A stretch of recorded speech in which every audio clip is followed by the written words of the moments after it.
Let's talk about question 10, where we have this question about mixing op-amps with charge sharing. So let's read the question first. We are first given this kind of complicated circuit with a lot of resistors, capacitors, some independent sources, and most importantly, an op-amp chip. So during phase 1, on the switches of the current circuit, phi 1 switches are closed and phi 2 switches are open. But during phase 2, it exchanges such that the phi 2 switches are closed and the phi 1 switches are open. So now let's face part 1 of the question. During phase 1, or the start of phase 1, we should compute the node voltage of U phi 1 of t, which is as a function of time the voltage at node U during phase 1 in terms of the following known circuit quantities that we can use. So in this kind of question, I would like to first draw out an equivalent circuit so I can have something to reference in my analysis later.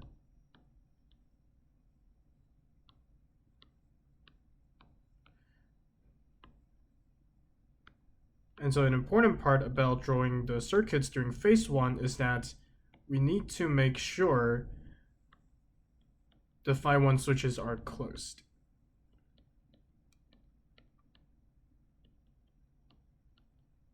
So something like this. Moving forward, there's a C1. And then there's a U here, that's a node voltage that we're trying to target onto. And then we have a capacitor C2 here, and then be careful that since there's a phi 1 switch here, I'm going to draw it as an open circuit. So I'm going to detach this part of the circuit with the other. Okay, voltage source in parallel, and then the out. Okay, now I have an equivalent circuit. First, I'm going to check whether the circuit has a negative feedback. So let me have a current running from the node U to the node V minus. Let's call RR1. Let's call this node U minus. So that will tell me that U phi 1 of t minus IR1 times R1 is equal to U minus.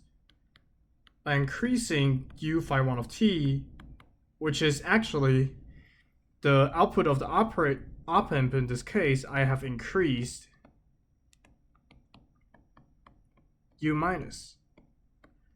So I have in turn decreased the value of U plus minus U minus, because now we're subtracting U plus with a larger number.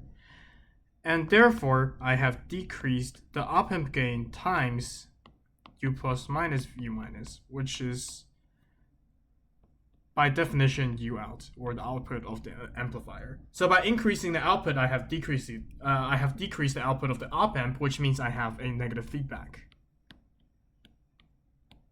I'm going to say negative FB since no company is named FB anymore. So knowing that it's negative feedback, I can use the golden rules and tell myself that U plus is equal to U minus. And since the input voltage here is at the positive terminal, I'm actually looking at a non-inverting amplifier in this question. So what I can do with this is that I can directly determine the output of the amplifier, which is actually equal to U phi 1 of t directly, is equal to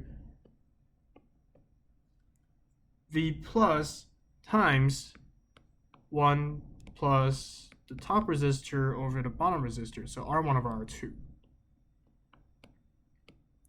So now we just have to compute the value of V plus, but since the current across a capacitor is equal to the capacitance of that capacitor times dVc dt, and that the current across the capacitor C1 is actually directly the current supply from the source IS, IS is equal to C1 times dV plus over dt, which means V plus is a function of t that is equal to IS over C1 times t. So therefore, U out is equal to IS over C1 times 1 plus R1 over R2 times t. Let me color some aspects of the solution so it's a bit clearer.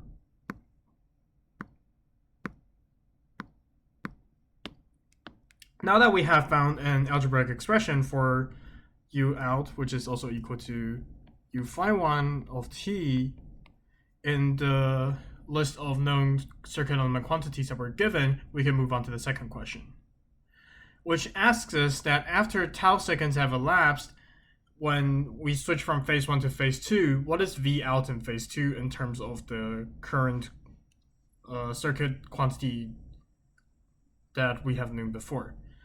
So to solve this question, we have to again draw an equivalent circuit of phase 2. So I'm going to draw the circuit again, but this time we have a twist.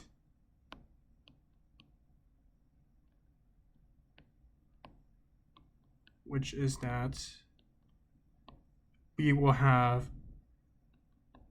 the phase 1 switches be open instead. So I'm going to have the current source detached from the capacitor. And furthermore, C2 will no longer be attached to the op-amp. It will be parallel with C3 instead. There's another detached voltage source here, which I'll just write as this. Please write the entire circuit during the exam, it's probably better.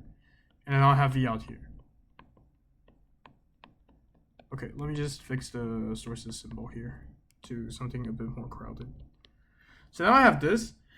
Since I'm trying to calculate V out, which is detached from the op-amp circuit, I'll just not try to prove whether there's negative feedback or not, because it's no longer related to our question anymore. So here's the thing. I found a floating node here, which means that for whatever charge capacitors C2 and C3 carry, after phase 1, when I immediately flip the switches of the circuit into phase 2 mode, the charges on capacitor 2 and capacitor 3 from phase 1 have nowhere to flow into except this floating node, which is connected to the positive place of C2 and C3. So the total charge of C2 and C3 they carry in phase 1 is, due to the floating node's effect of preventing any charge escape, equal to the total amount of charges C2 and C3 carry during phase 2. So actually I should have written it in terms of Q, since Q is the correct letter for charge, while C is more likely to be recognized as a symbol for capacitance. So now I have this equation, I just have to figure out each term of it, and very fortunately, we know that since the charge across a capacitor is equal to the capacitance of that capacitor times the voltage across it, the charge across capacitor 2 is actually equal to C2 times the voltage across it, which is V out, and that applies over C3 as well. During phase 1, C3 was connected parallel to Vs, so the voltage across it was Vs, and the charge would be C3 Vs. The charge across C2, meanwhile, during phase 1, will be equal to u phi 1 of t, which we calculated as u phi 1 of tau in this case, times C2. And we also know that C2 times VL plus C3 times VL can be summarized as C2 plus C3 times VL. So we actually have a chance to isolate V out in the equation, which is V out is equal to u phi 1 of tau times C2 plus C3 Vs over C2 plus C3. And there we have generated an algebraic expression of V out using only the known circuit quantities that have been listed above. In more particular terms, the u phi 1 of tau, C2, C3, and V3. Oh, sorry, Vs. Okay, and thus we have solved this question.